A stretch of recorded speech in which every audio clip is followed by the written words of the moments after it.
Kukamatwa kwake baada ya yeye kuiba pikipiki mtaa wa Pangani mwezi jana. Mwanahabari wetu Victor Ogale na taarifa hiyo. Wakazi wa mtaa wa Jua Lako waliamkia sinema ya bure Jumamosi baada ya jamaa mmoja kupatikana na pikipiki iliyoripotiwa kuibwa tarehe 17 mwezi jana mtaa wa Pangani. Miliki wa pikipiki hiyo Steve Kamau aliamua kutafuta huduma mbadala kutoka kwa Bwana Magongolo baada ya kukosa imani ya maafisa wa usalama ambao baada ya wiki mbili hawakufanikiwa kuipata pikipiki yake. Alinipigia simu actually 740 hapo ni aliniamsha. Akaniambia wewe umefikisha mambo yako wapi? Nikamwambia gani na wewe uliniambia mimi nigoje motorbike. Akaniambia basi sasa amuka ujitayarishe.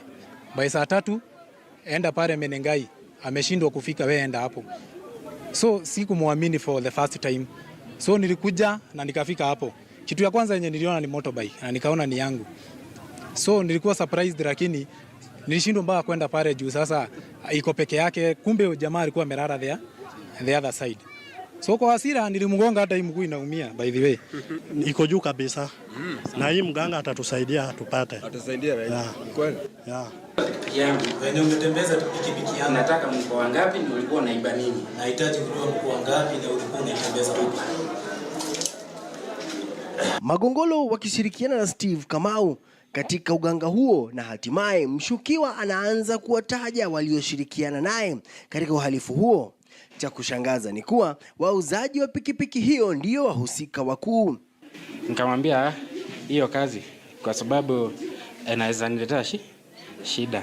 Nikamwambia siwezi nikafanya kazi kama hiyo ya kushika nini, kwa sababu wakati mwingine wanawaua. Nikasema sasa kama kutakuwa na kufanya hiyo kazi tukue na maelewano ya kwamba hakuna mtu mwenye atafanya nini atamuua.